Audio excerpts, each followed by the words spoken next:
Makanya dalam hadis kata Nabi SAW, wala yajtami' asyuh wal iman fi qalbi abdin abada. Tidak akan berkumpul keimanan dan pelit dalam hati seorang hamba selamanya. Pelit dan iman itu dua hal yang kontradiktif, tidak mungkin bersatu. Kalau seorang imannya kuat, pelitnya pasti habis, terkikis. Kalau pelitnya besar, berarti imannya tipis. Karena tidak akan bersatu. Kata Nabi SAW.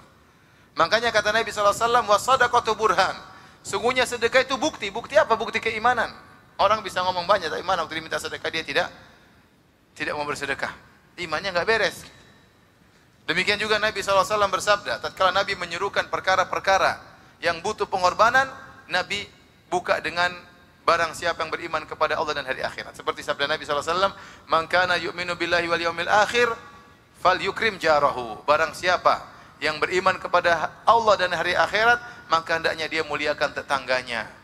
Kenapa? Berbuat baik sama tetangga butuh biaya. Tapi kalau dia iman kepada Allah, dia beriman ada hari akhirat, bahwasanya ada yang akan diganti oleh Allah pahala di akhirat kelak, maka ringan bagi dia untuk membagi sebagian hartanya kepada tetangganya. Kemudian kata Nabi SAW, "Man kana yu'minu billahi wal yawmil akhir, falyukrim dhaifahu." Barang siapa yang beriman kepada Allah dan hari akhirat, hendaknya dia muliakan tamunya, karena muliakan tamu juga butuh biaya. Tamu datang, kita siapkan, kita jamu, ya, terutama hari pertama dia datang, ya. Falyukrim dhaifahu, kata Nabi SAW. Lihat bagaimana Nabi Ibrahim alaihissalam begitu luar biasa menjamu tamu.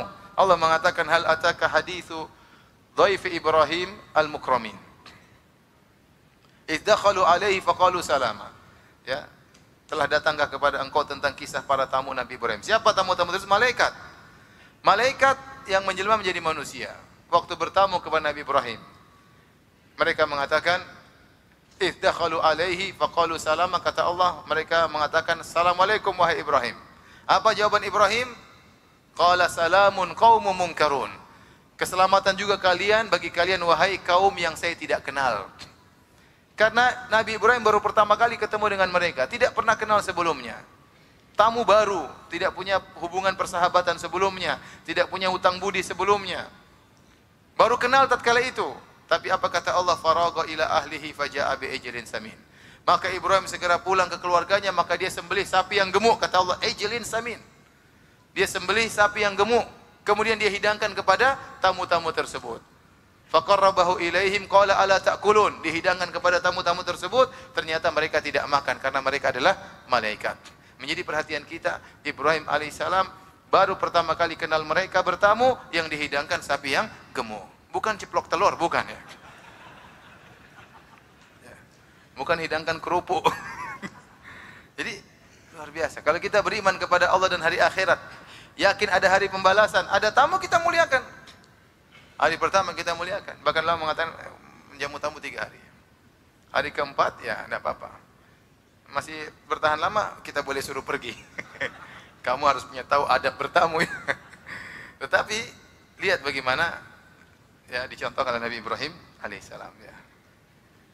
Ustaz, saya enggak punya sapi. Enggak apa-apa kalau enggak punya sapi yang lainnya ya. Kalau enggak mampu apa boleh buat. Tapi kalau mampu kenapa pelit sama tamu ya. Kalau orang pelit, ada tamu datang dia menderita ya. Ya, saya mau bertamu ke rumahmu. Masya Allah. Waduh, repot ini sih dia. Sudah pusing gelisah dia. Ya silakan dengan berat hati. Ya, saya mau bawa anak-anak sama istri sama mertua ya. Pusing dia. Orang pelit pusing. Orang pelit terkadang bayangkan dia tersiksa ya. Dia tersiksa. Kalau ibunya sakit dia harus bayar biaya. Berat dia setengah mati. Tapi kalau orang soleh beriman, ini kesempatan bagi saya masuk surga. Saya keluarkan biaya untuk ibu saya, untuk bapak saya. Tapi kalau orang pelit, dia punya uang. Waduh, usaha saya habis semua buat apa? Bapak ibu saya yang sakit. Ya. Serba salah. Tidak mau dia bantu bapak ibunya yang sakit di rumah sakit, dia akan jadi bahan omongan orang-orang. Ini orang kaya, bapak ibunya sakit dibiarkan. Dia bantu, dia menderita. Dia bantu, dia menderita.